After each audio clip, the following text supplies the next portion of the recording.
Wealthy people spend their money to earn more money.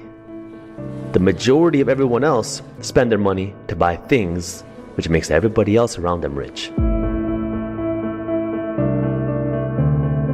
My truth in my experience has been, I have to jump higher. I have to show up earlier. I have to be the first person to turn off the light and the last person to turn off the light. I have to make sure that every number is correct and every T is crossed and every die is dotted. The way that I show up is by being consistent, so consistent that people cannot doubt your capacity to succeed. You have to work harder than the average person. And if you accept those terms, you cannot complain about those terms. I have only known success on the back of consistency. Do I think you could be a success without being consistent? Perhaps, if you have other resources and tools that I was never given. But coming from where I am, my perspective has only been consistency, and the discipline has been everything that I have ever gotten on the back of doing it again and again and again. It is what I teach. It is what I preach. It is what I believe.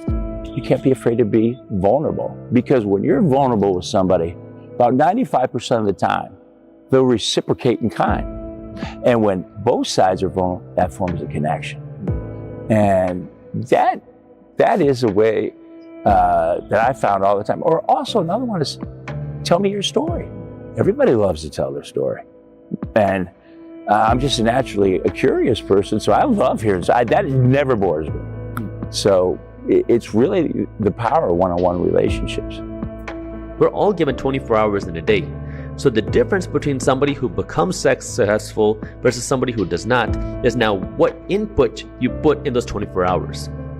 If you're spending your time on Netflix, if you're spending your time playing video games, if you're spending all of your time doing things that don't add any value financially to your life, well, if you compare that to somebody who's now working, who's now learning, who's investing in the education, you're going to see two completely different outputs. I had no business starting a business, and yet I started one.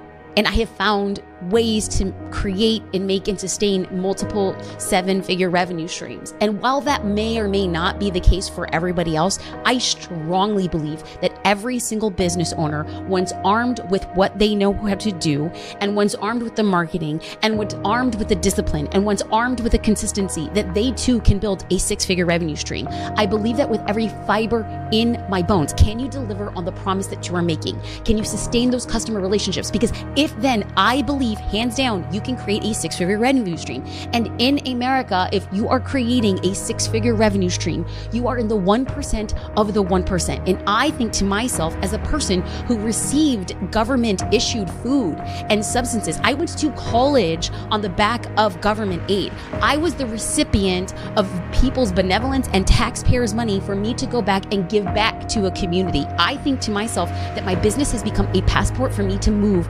entire legacies, industries, timelines, predisposed ideas of who I should be based on my gender, color of skin, or how I was raised. And I'm like, I became the thing that broke the system and the statistic, but I don't think I'm special.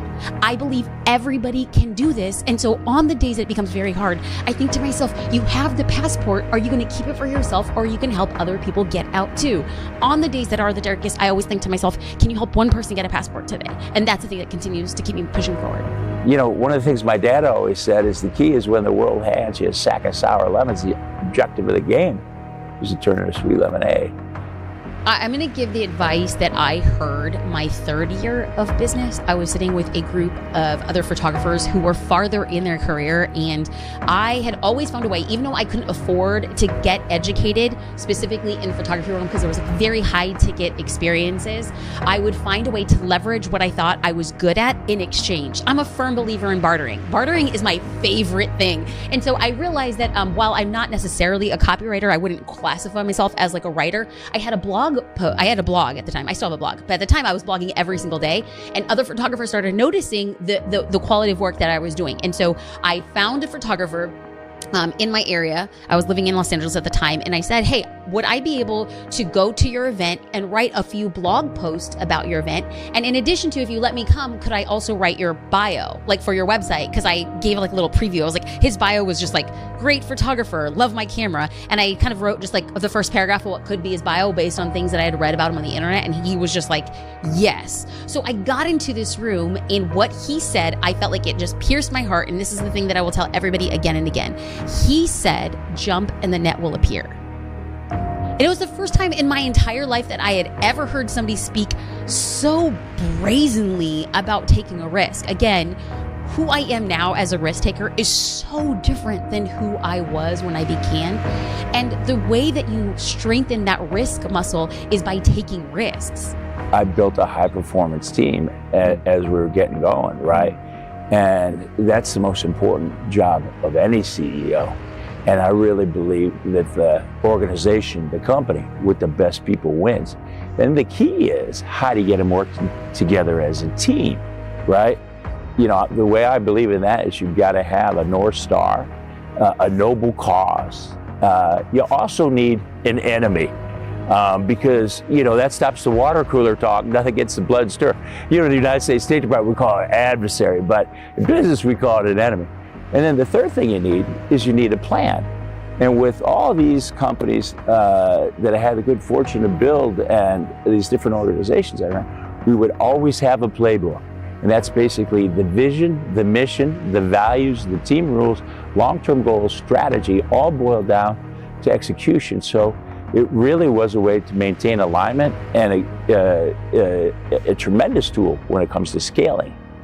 Now the question is, how can you make your hard work the most scalable? Because that's now what will take you from, okay, I don't want to be broke. So now you start working hard, which is great. I 100% recommend working hard, because without that hard work, it's going to be impossible for you to see any real level of success. But now you're working hard. The next question is, how can you make your hard work the most rewarding? What can you do to make that hard work give you the biggest dividends and the highest returns? And this is where people say work smart. You know, some people say work smart, don't work hard. I think that's a bunch of crap. I think you need to work smart and work hard. They go hand in hand. Because that hard work is going to allow you to scale your smart work. But you now have to understand, okay, I want to become more financially successful.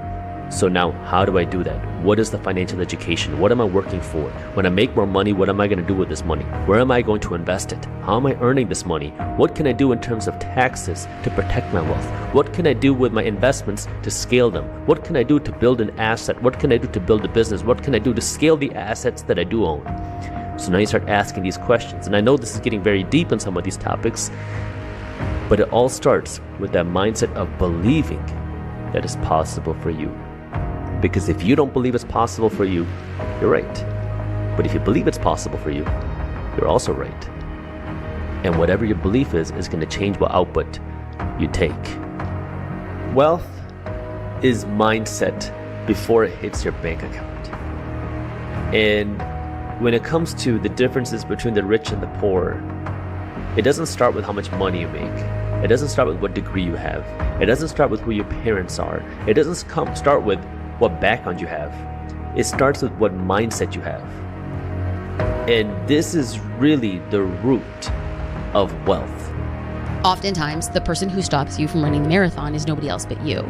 If you want to start a business, the person who's stopping you is nobody else but you. If you decide to run the marathon, somebody's gonna have an opinion of you while they're sitting on their couch, no less. They will have an opinion that you decided to run the marathon or you didn't decide to run the marathon. While somebody is sitting on their couch behind their keyboard, they're gonna have an opinion of you starting a business or not starting a business. The fact of the matter remains, are you going to let somebody else's opinion dictate what you are going to do in your life and the reason you were put on this earth? Oftentimes, the person who stops ourselves from doing other things while we would like to point at other people because they have an opinion, it is actually us. We choose to believe, listen, adhere to somebody else's opinions, but somebody else's opinion of us doesn't pay our bills. The person who has an opinion about what it is you're doing was most likely never going to become a customer. So all of a sudden, somebody who was never going to buy or support the thing that we were going to do, be it passing out Gatorade on the marathon or by becoming a paying customer, they were never going to be that person, yet those are the people who we let stop us doing from the very thing that we do. We stop ourselves when what we need to say is, not everyone will be for us or about us? Do you accept the terms of that? And if you say yes, then do the dang thing and do it to the best of your ability.